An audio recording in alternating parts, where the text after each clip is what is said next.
আজ কোজাগরি লক্ষ্মী পুজো। তো লক্ষ্মী পুজোতে নাড়ু তো একদম অপরিহার্য অঙ্গ। তো সেই রকমই দুটি নাড়ু আমি তোমাদের সঙ্গে আজকে শেয়ার করতে চলেছি। বাই দ্য ওয়ে, আমি দীপালি। তোমরা দেখছো তোমাদের চ্যানেল মায়ের আদরে রান্না। কোজাগরি লক্ষ্মী পুজোতে তোমাদের প্রত্যেককে শুভেচ্ছা। তাহলে চলো আমরা সরাসরি রেসিপিতে চলে এসেছি। গ্যাসে কড়া বসিয়ে আমি প্রথমে তিলের নাড়ু বানিয়ে নেব।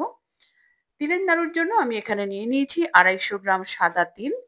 এই তিলটাকে আমি শুকনো খোলায় ভেজে নেব। মিডিল টু লো ফ্লেমে আমাদের তিলটাকে ভেজে নিতে হবে, হালকা লাল করে, এবং কন্টিনিউ আমাদের নাড়তে থাকতে হবে। আশা করছি তোমরা সবাই প্রত্যেকে খুব ভালো আছো, সুস্থ আছো, নিজেদের খেয়াল রাখছো। দেখো, আমি তিলের নাড়ুর জন্য তিলটা নেড়ে নিচ্ছি। হালকা রং ধরতে শুরু করেছে, তো হালকা লাল হয়ে এসছে। আমাদের আরেকটু ফ্রাই করতে হবে। যখনই ভাজা হয়ে যাবে, তিল থেকে একটা পটপট শব্দ বের হবে, তখনই বুঝতে হবে আমাদের তিল ভাজা হয়ে গেছে। দেখো, অনেকটাই রং ধরে এসছে।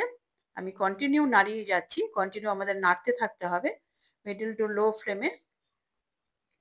আমাদের তিল ভাজা হয়ে গেছে, দেখতেই পাচ্ছ কালারটা চেঞ্জ হয়ে গেছে। এবার আমি একটা থালার মধ্যে ঢেলে নিয়েছি তিলগুলোকে। এবার আমি এটাকে ঠান্ডা করে নেব। থালার মধ্যে ভালো করে ছড়িয়ে দিচ্ছি। এবার গ্যাসে কড়া বসিয়ে দিয়েছি। এর মধ্যে সামান্য হাফ কাপ জল দিয়ে দিলাম এবং দিয়ে দিচ্ছি এর মধ্যে 350 গ্রাম গুড়।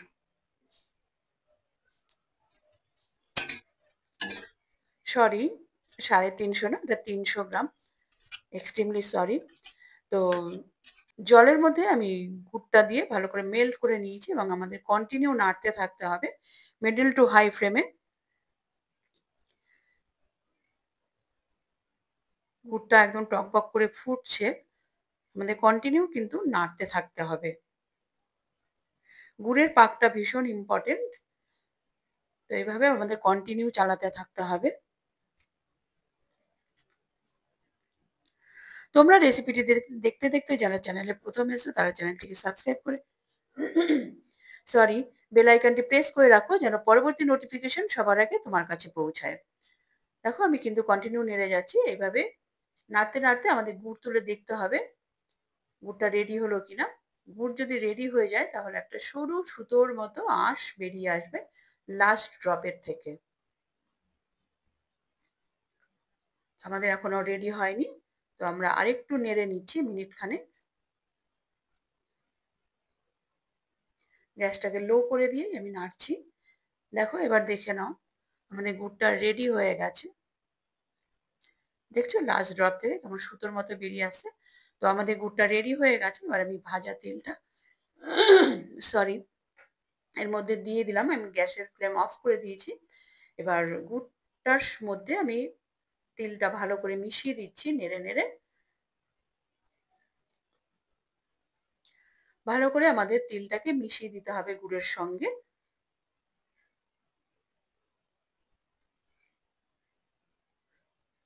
তোমরা কিন্তু অবশ্যই ট্রাই করবে, ট্রাই করে আমাকে কমেন্ট করে জানাবে যে তোমাদের কেমন তৈরি হলো তিলের নাড়ু।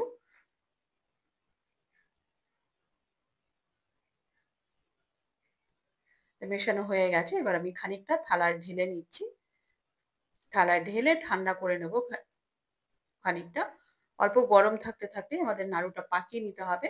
আমি কিছুটা কড়াতে রেখে দিলাম। কড়াটা যেহেতু ভারী, তো অনেকটা সময় পর্যন্ত গরম থাকবে। দেখো, হাতে সামান্য আমি ঘি মাখিয়ে নিয়েছি। এবার আমি নাড়ুটা পাকিয়ে নিচ্ছি। নাড়ুর যে গুড়ের পাকটা কিন্তু ভীষণ ইম্পর্টেন্ট। দেখো, আমাদের নাড়ু কিন্তু একটা রেডি হয়ে গেছে। এইভাবে আমাদের নাড়ুগুলো পাকিয়ে নিতে হবে।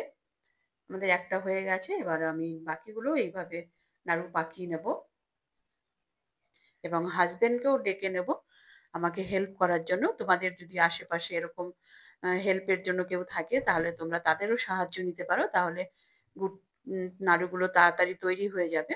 কারণ কি, এটা ঠান্ডা হওয়ার আগেই আমাদের নাড়ুটা পাকিয়ে ফেলতে হয়। না হলে পরে অসুবিধা হয়। তাও যদি তোমরা কোনো হেল্পিং হ্যান্ড না পাও, তো সেক্ষেত্রে যদি ঠান্ডা হয়ে যায় তাহলে গ্যাসের ফ্লেমে একটু বসিয়ে সেটাকে একটু হালকা গরম করে নিলেই নাড়ুটা পাকিয়ে নেওয়া যাবে। দেখো আমি এভাবে সবগুলো পাকিয়ে নিয়ে এবার আমি সাজিয়ে দিচ্ছি। আমাদের কিন্তু তিলের নাড়ু রেডি হয়ে গেছে। তো হাসব্যান্ডকে অসংখ্য ধন্যবাদ আমাকে এভাবে হেল্প করার জন্য। তো আমাদের তিলের নাড়ু রেডি। এবার আমরা নেক্সট স্টেপে চলে যাব। এবার আমি নারকোলের নাড়ু তৈরি করব। এর জন্য আমি নিয়ে নিয়েছি দুটো মাঝারি সাইজের নারকোল, ভালো করে কুড়িয়ে নিয়েছি। এবার হাতে একটু ভালো করে মেখে নেব হালকা হাতে, যেন নারকোলের খসখসে ভাবটা চলে যায়, স্মুথনেস চলে আসে। তো এবার আমি গ্যাসে সেম কড়াটা বসিয়ে দিয়ে নারকোলগুলো দিয়ে দিচ্ছি কড়াতে।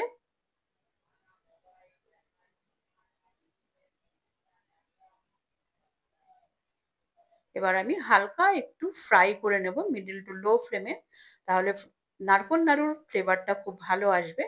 এটা আমার মায়ের কাছ থেকে শেখা।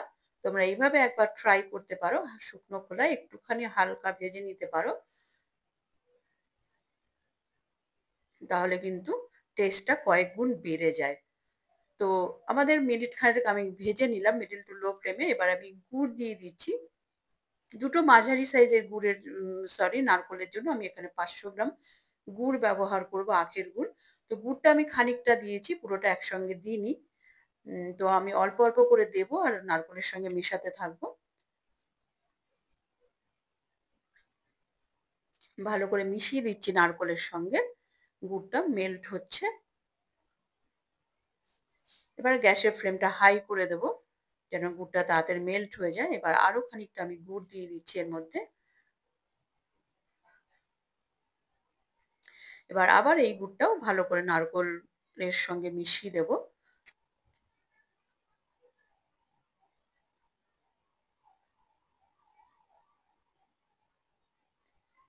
কন্টিনিউ কিন্তু আমাদের নাড়তে থাকতে হবে।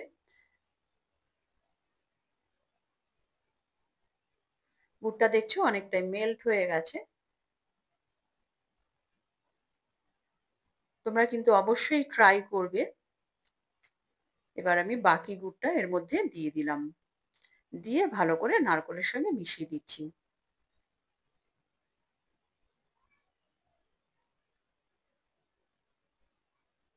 গ্যাসের ফ্লেমটা হাই রেখে আমাদের গুড়টাকে মেল্ট করে নিতে হবে সম্পূর্ণ। তারপরে আমরা মিডল টু লো ফ্লেমে নারকোল নাড়ুর পাকটা করব। কারণ হাই ফ্লেমে করলে পাকটা খুব ভালো আসবে না, কারণ নাড়ুর পাকটাই আসল। তো সেই জন্যই আমাদের মিডল টু লো ফ্লেমেই নাড়ুটার পাকটা দিতে হবে। এইভাবে আমাদের একটু কন্টিনিউ নাড়তে থাকতে হবে। এবার এরপরে আমি এর মধ্যে দিয়ে দিলাম একটি তেজপাতা। তেজপাতা দিলেও দেখবে ফ্লেভারটা খুব ভালো আসবে, মায়ের কাছ থেকেই শেখা। তো মাকেও অসংখ্য ধন্যবাদ এরকম ছোট ছোট টিপস দেওয়ার জন্য। দেখছো গুড়টা অনেকটাই কিন্তু রিডিউস হয়ে এসছে, যে জলটা ছিল গুড়ের মধ্যে, গুড় এবং নারকোলের মধ্যে, তো সেটা অনেকটাই রিডিউস হয়ে এসছে, ঘন হয়ে গেছে। তো কন্টিনিউ আমাদের নাড়তে থাকতে হবে।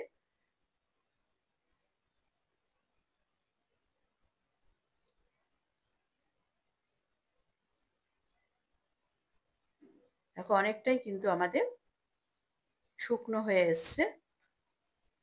এইভাবে চেপে চেপে আমাদের কিন্তু মিশিয়ে দিতে হবে, তাহলে কিন্তু পাকটা খুব ভালো আসবে এবং নারকোলের যে একটা রুক্ষতা থাকে, তো সেই রুক্ষতাটা চলে গিয়ে একটা সফটনেস চলে আসবে।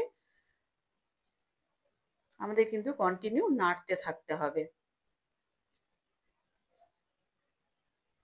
এবারে এর মধ্যে আমি দিয়ে দিচ্ছি 3টি ছোট এলাচ গুঁড়ো। এলাচ গুঁড়ো দিলে ফ্লেভারটা খুবই ভালো আসে, তোমরা জানো। তো সেটা তোমরা চেষ্টা করবে যেন একদম ফ্রেশ এলাচ নিয়ে সেটাকে গুঁড়ো করে নেওয়ার। কারণ গুঁড়ো যেগুলো কিনতে পাওয়া যায় তাতে ফ্লেভারটা খুব ভালো আসে না, ফ্রেশ দিলে ফ্লেভারটা একদম খুবই ভালো আসে। তো আমি চেষ্টা করি ফ্রেশ ছোট এলাচ দেওয়ার, এভাবে গুঁড়ো করে। তো দেখো আমাদের অনেকক্ষণ হয়ে গেল নাড়া। তো এবার আমি একটুখানি তুলে নিয়ে, প্রচন্ড গরম বুঝতেই পারছো, হাতটা একটু জল দিয়ে ভিজিয়ে নিয়ে একটু ফু দিয়ে ঠান্ডা করে নিয়ে আমি হাতে নাড়ু পাকানোর চেষ্টা করছি, কিন্তু হচ্ছে না। তো আবার আমাদের নাড়তে থাকতে হবে।